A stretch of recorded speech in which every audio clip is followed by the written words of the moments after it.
The Aquarion rework has arrived in Polytopia. There are sharks, pufferfish, jellyfish, lost cities, tridents with persist, and so much more. We will review the changes and give you some tips on how to play Aquarion now. Welcome to the Poly Champions YouTube. Okay, let's take a look at the Aquarion rework. First, Aquarion no longer starts with the riding tech and an amphibian. While it may seem they don't start with any tech anymore, technically there's a secret tech that Aquarion starts with that's not shown on the tech tree. Watch until the end to learn what this hidden tech is. However, their starting unit has the Amphibious ability. This means their warrior, now called mermaids, can move on land and shallow water tiles from the get-go. The same goes for their archers, defenders, and my personal favorite, the swordsmaid. While Aquarion no longer can make ports or create regular naval units like scouts or bombers, they can send all their units into the water. Now let's look at the tech tree. Unlike other tribes, fishing does not give the ability to build ports, only to harvest fish. Remember, Aquarion can't make rafts or regular naval units. If you want deep water movement for Aquarion, you need to get the marine life tech. Before, free diving gave ocean movement, but not anymore. The only way to access the deep water is through this Tier 2 tech. Another change to the tech tree is aquaculture. Like farms, aquacrops cost 5 stars and provide 2 population. Also, like land farms, aquacrops do synergize with windmills. So you can place a windmill and get population from both aquacrops and land farms. Speaking of farms, the construction tech has a new fertilize ability. This adds a crop to a flooded field tile, which you can then turn into a farm. Now let's look at the marine life tech and sharks. Sharks have 10 hit points, 3 attack, 2 defense, and 3 movement. Sharks cannot move on to land unless they are attacking and sieging a city or claiming a village on the coast. They also have the surprise ability, which means that they can attack and not take retaliation damage, kind of like a dagger. We'll talk more about strategies for sharks later. Let's keep going along the tech tree. Navigation still allows for the harvesting of starfish, but now gives the ability to get a unit called the Jelly. These giant jellyfish have static, stiff, and a new ability called tentacles. Tentacles create a zone of defense around a jelly that causes damage to any unit that moves next to it. Tentacles also damage any unit the jelly moves next to.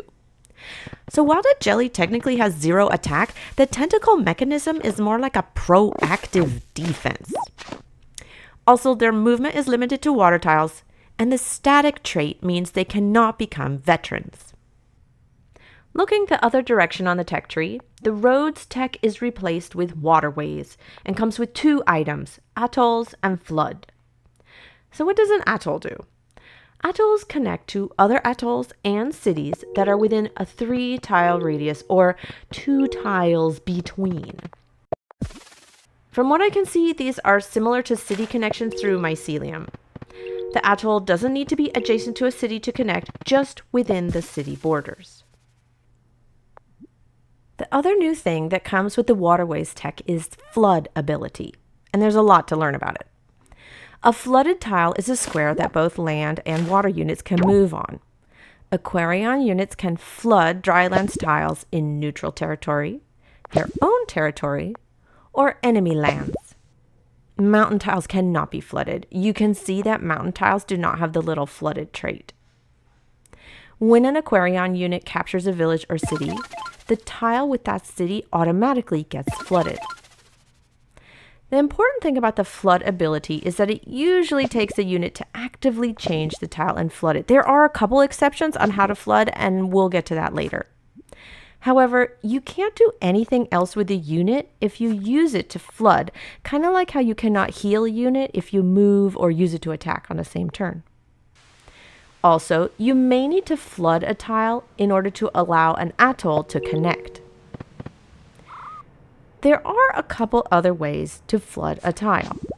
Crabs will flood a tile they move onto. It's an ability called auto flood. So with the escape ability, crabs can attack, kill, bounce onto a new tile, and flood it. The other way to flood a tile is with a pufferfish unit. It floods whatever tile it attacks. More on a pufferfish later.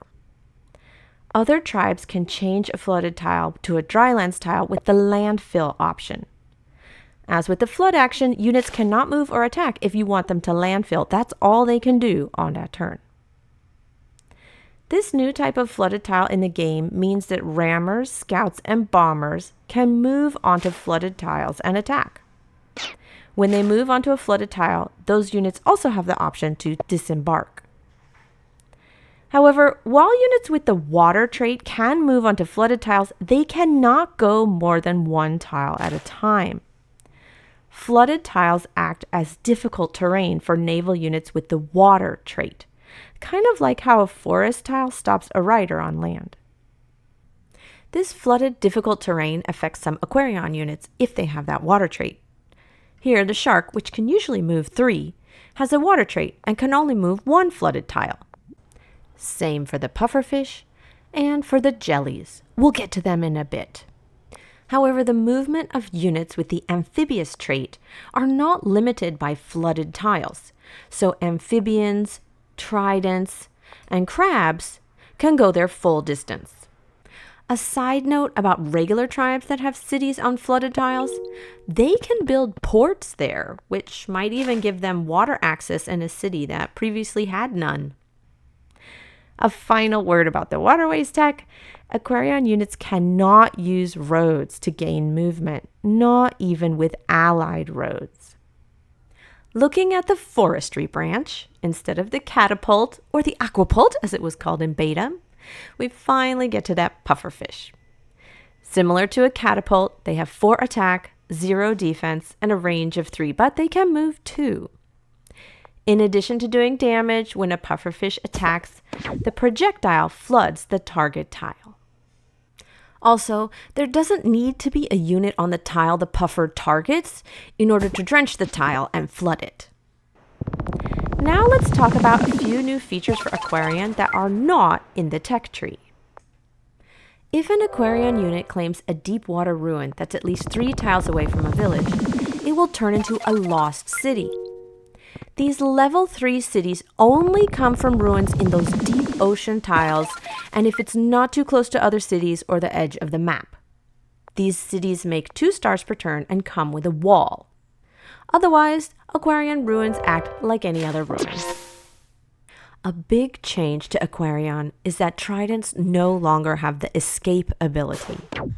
Instead, they have the persist trait, which means tridents can do chain attacks, but they can't move after they attack. So if a trident kills a unit, it can attack again from the same spot. Also, tridents and amphibians no longer have the fortify ability. So those units no longer get a defense bonus when in a city or from a wall. The final note about tridents is that they now have 2.5 attack instead of the previous version, which had 3 attack. There are quite a few cosmetic changes to Aquarion too. Warriors, archers, and defenders are all some type of mermaid. Mindbenders are now called sirens. Cloaks are scuba units. Swordsmen are swordsmaids. All the unit image sprites now have an Aquarion individual with a fish-like tail. And although these units have new names and new looks, the only difference from before is that they have that amphibious trait. And that hidden tech that Aquarion starts with, which is not shown on the tech tree, is something called Aqua Base. It allows the tribe to place buildings on water tiles. That means sawmills, windmills, forges, and markets can be built on water tiles. This is great for adding extra market spots. Even monuments can be built on deep water tiles. So how to play Aquarion now? Let's talk about some strategies for the early, mid, and late game. As usual, start by sending your first unit towards resources that indicate a village. Your goal in the early game is to find those villages and claim them before your opponent does. Almost always with Aquarion, your first tick will be org because the tribe always spawns with at least 2 fruit around the capital. In this 4-player game with some of our top players and poly champions, all 4 of them get organization as their first tech, then upgrade the capital with a workshop. We'll check back in with this 4-player game later and see how it progresses.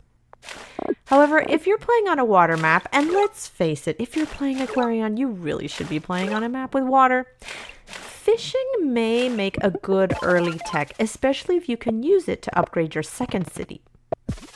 In this archipelago game, both players opt to take fishing as their first tech, then upgrade their second city to take an explorer. Since they're playing on maps with a lot of water, getting fishing can be a smart choice because it leads to other useful water tech later on, like deep water movement and jellies.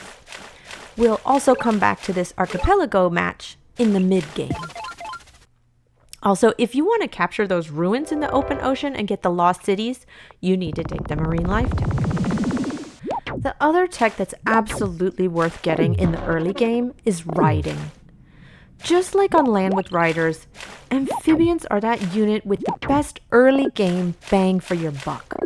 They can attack, then escape to safety. Try to keep track of kills with an amphibian and get a veteran to siege a city. Once you get to the mid-game, use atolls to connect your cities to your capital and eventually get a crab. Remember that those deep water ruins give those lost cities, which when connecting with atolls helps you get the Grand Bazaar Monument. Let's go back to that 4-player Poly Champions game where they all started with org and check out where they are in the mid-game. By turn 8, they all have riding. 2 players went for waterways tech and atolls, and 2 players went for fishing and marine life. In that archipelago game where they both started with fishing, both players chose riding on turn 6 as their second tech. If you have a fair number of animals around your cities, going for archers can be effective in the mid-game. In this continents map game, Purple has a good number of animals in the cities in the north. He picks up hunting on turn 11 to upgrade a couple cities, and then he gets archery on turn 12. By turn 18, you can see how the archers pay off. In combination with other units, the archers are key for taking down opponent sharks and jellies. Just like riders, archers are a very good return on investment. They're able to move and do a ranged attack on the same turn, but only cost 3 stars. You may be tempted to get sharks in the mid-game. They do look cool, but for their cost of 8 stars, their 10 health points are not cost effective. 3 stars for an amphibian or 3 stars for an archer is a better trade. Although sharks have surprise and do not take retaliation, they just don't have the health to survive for long. Although sharks have surprise and do not take retaliation, they just don't have the health to survive for long. You can attack giants without taking retaliation, but oftentimes the shark dies the next turn anyways. Sharks are glass cannons that may be effective against normal tribe naval units like scouts and rammers in certain situations, but against other Aquarion units, they are usually not worth the cost. Looking at that 4-player free-for-all, in the mid-game, only one of the players, the tan player in the west, goes for sharks. The others chose pufferfish, archers, or jellies. The only thing that they all have in common is that they have crabs. So what about crabs? The crab's stats haven't changed much. The only new feature they have is that auto flood, but crabs are still incredibly powerful units. Usually you can upgrade your capital with atoll connections to get your first crab. Try to get it as soon as possible, not just for the super unit, but for the Park of Fortune monument, which you can use to upgrade a city or maybe get a second crab. As with giants, try to keep crabs on tiles that have a defense bonus, forests if you have archery, or mountains if you have climbing. And escape is great for attacking and sieging or moving to a defensive position. Also with escape and the auto flood, you can flood 2 tiles if you attack and move again. Next, let's talk about Tridentions. They're good, but not as good as they used to be. In order to be useful, you need to pair tridents with other units. And realistically, even then, you can only kill a few units at a time if you're lucky. It's all about positioning. Back in our 4-player game, the tan player in the west has quit using sharks and has now got jellies paired with tridents. This is a fantastic combination. Jellies and Tridentions are a good combo for clearing out units in the late game because there's usually more units on the map. So pairing jellies with tridents means the Tridentions are protected and the jellies can weaken the units for the tridents to chain through. Just be careful your opponent doesn't snipe your tridents before they get close enough to do their own attack. Jellies are absolutely great in the late game. They are all about area of control. Think of them as softening up your front lines while the other units kill and mop up the rest. Have a jelly stand slightly in front of your other troops in such a way that the enemy cannot reach your troops without stepping on the tentacles, but also can't take down your jelly without getting in range of your other units.